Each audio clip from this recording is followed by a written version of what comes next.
The UK Guardian's article by Nesrine Malik gets Trinidad's story wrong. An editorial by Professor Wall Street. Why her portrayal of PM Kamla Persad-Bissessar and U.S.-Trinidad relations misrepresents reality through selective sources and false claims.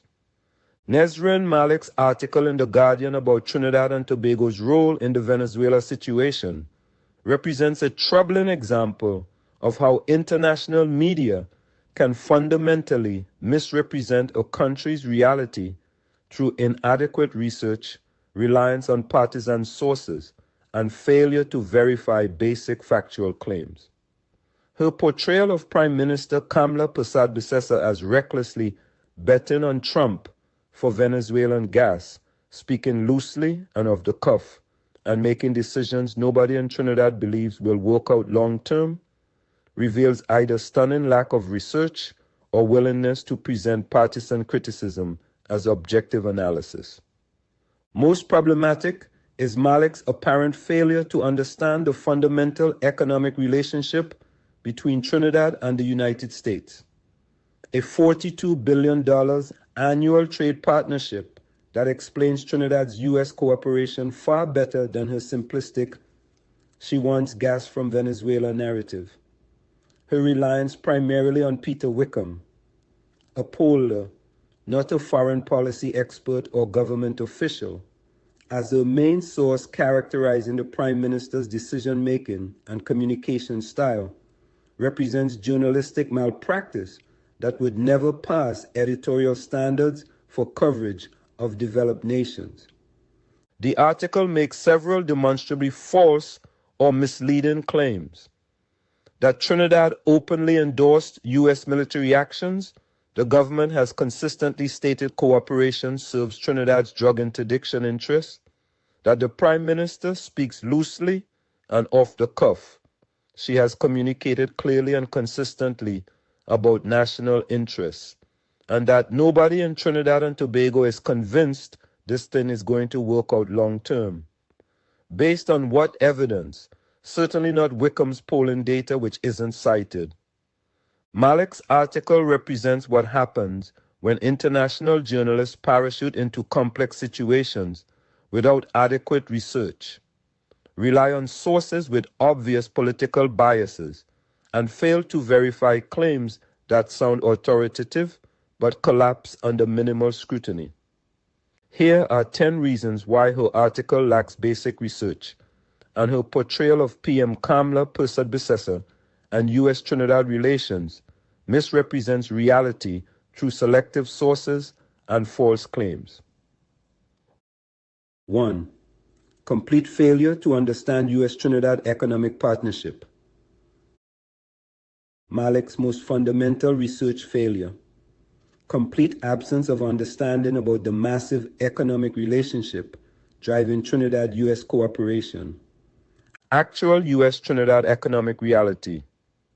Malik ignores $42 billion annual trade relationship, $3.5 billion trade surplus Trinidad maintains with U.S., 40% of Trinidad's imports and exports involve U.S. U.S. is Trinidad's largest trading partner, far exceeding CARICOM. Over $1 billion U.S. investment in Trinidad's energy sector.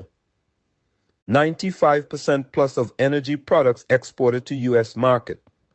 Preferential market access under Caribbean Basin Initiative. This massive economic partnership explains Trinidad's U.S. cooperation far better than Malik's reductive betting on Trump for gas narrative. Trinidad's security cooperation serves mutual interests in drug interdiction while protecting critical economic relationship. Malik's failure to research this fundamental context represents journalistic malpractice. 2. Reliance on Peter Wickham as primary source lacks credibility. Malik relies heavily on Peter Wickham, Director of Caribbean Development Research Services, as primary source characterizing PM's decision-making and communication. But this sourcing represents a serious credibility problem. Wickham is a pollster and political commentator. not a foreign policy expert or government official with inside knowledge. He claims PM speaks loosely and off the cuff, based on what evidence? He claims nobody in Trinidad is convinced this will work out. Where is his polling data? He characterizes PM's motivations. How does he know them? Real journalism would have sought government officials, foreign policy experts, economists analyzing U.S.-Trinidad relationship, and actual polling data rather than relying on one commentator's unsupported assertions. 3. False claim. Trinidad openly endorsed U.S. actions. Malik claims Trinidad openly endorsed U.S. actions under the pretext of combating transnational crime. This mischaracterizes Trinidad's actual position. Trinidad's actual position: cooperation serves Trinidad's national interests in drug interdiction. U.S. operations target traffickers threatening Trinidad's security. Radar installation helps detect trafficking vessels. Maritime cooperation produced 47% crime reduction. Government consistently stated Trinidad and Tobago first principle. Never endorsed U.S. Venezuela actions. Acknowledged sovereign U.S. operations. Trinidad hasn't endorsed U.S. regime change under pretext. Trinidad genuinely cooperates on crime, producing measurable results, while U.S. pursues separate Venezuelan policy.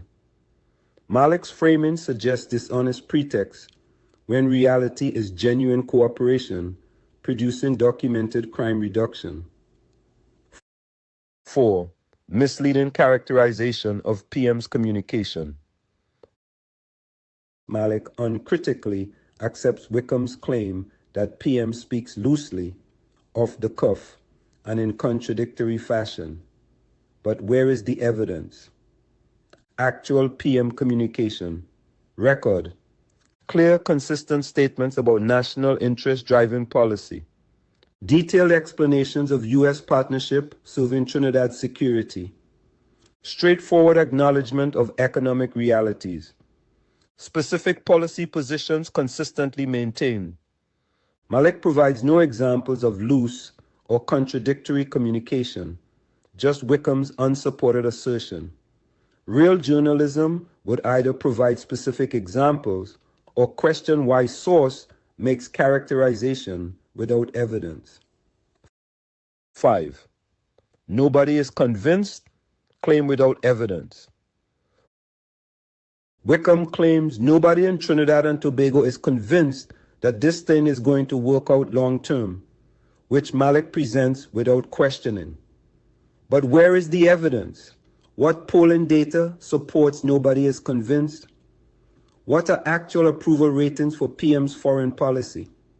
How do citizens view 47% crime reduction achieved through cooperation?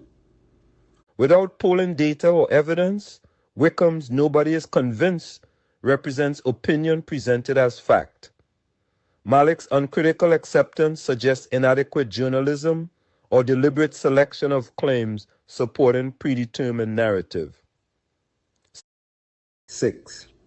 Misrepresenting Zone of Peace Declaration. Malik suggests Trinidad violates CARICOM's Zone of Peace Declaration through U.S. cooperation, but this misrepresents both the declaration and Trinidad's position. Zone of Peace commits members to peaceful relations among themselves. It doesn't prohibit security cooperation, serving national interests, or require sacrificing national security to maintain diplomatic conformity. Trinidad's drug interdiction cooperation doesn't violate Zone of Peace principles.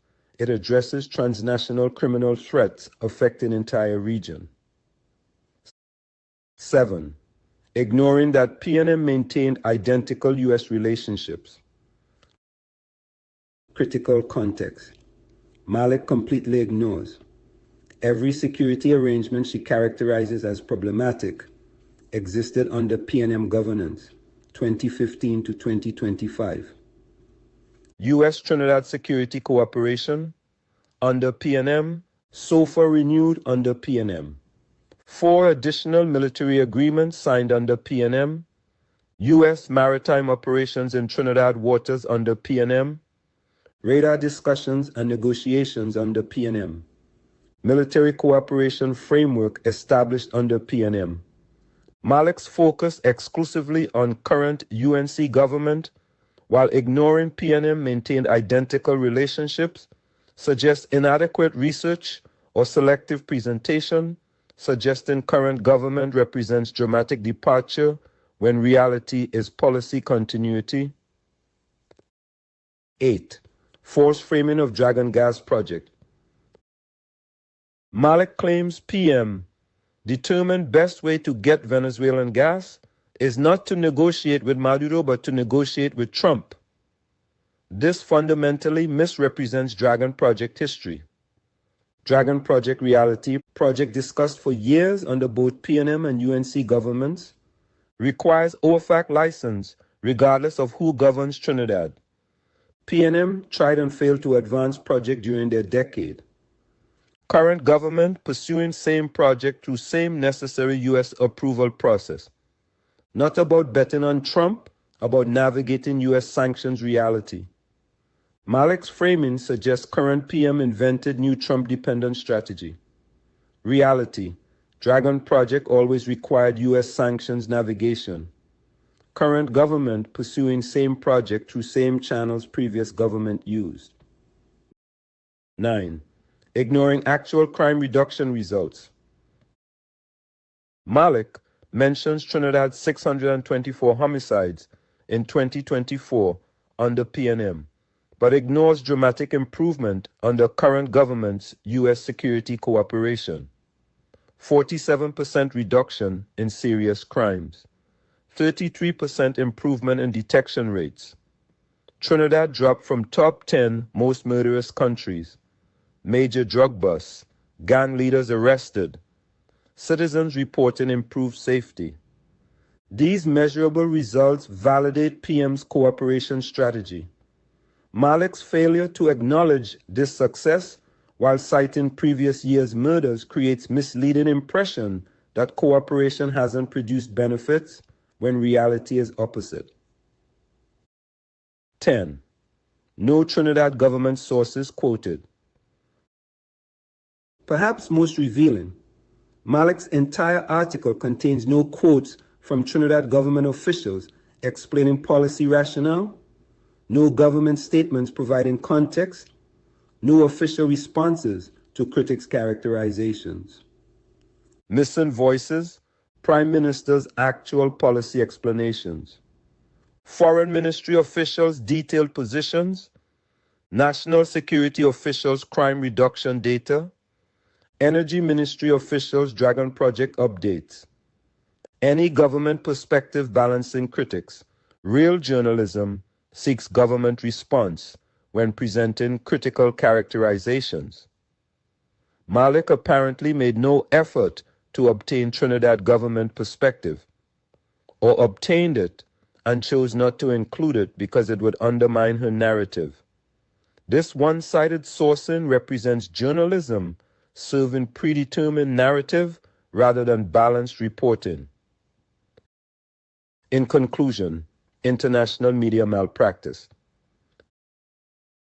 Nesrine Malik's Guardian article represents what happens when international journalists parachute into complex situations without adequate research, rely on sources with obvious political biases, and fail to verify claims that sound authoritative but collapse under minimal scrutiny. Her fundamental failures include complete ignorance of $42 billion U.S. Trinidad Economic Partnership explaining cooperation, reliance on pollster, not foreign policy expert, as primary source, uncritical acceptance of unsupported claims about PM's communication and domestic support, mischaracterization of Trinidad's actual policy positions, ignorance of policy continuity from previous government, failure to acknowledge measurable crime reduction success, and complete absence of government sources providing their perspective. The article makes several demonstrably false or misleading claims presented as objective analysis, that Trinidad openly endorsed U.S. military actions, that PM speaks loosely and off the cuff, that nobody is convinced this will work out, and that cooperation represents reckless betting on Trump rather than managing critical economic relationship and achieving documented crime reduction. Trinidad and Tobago deserves better than international media coverage that treats small developing nations with journalistic standards that would never be applied to developed countries, relying on single partisan sources, ignoring government perspectives, failing to research basic economic relationships, and presenting unsupported opinions as authoritative facts. Malik's article will likely be cited by Trinidad's opposition as international criticism of PM Persad-Bissessar, when it actually represents inadequate journalism failing to meet basic research and sourcing standards. Citizens should recognize such coverage for what it is: predetermined narrative supported through selective sourcing and failure to verify basic claims, not serious analysis grounded in factual research about Trinidad's actual reality, economic interests, or documented policy achievements.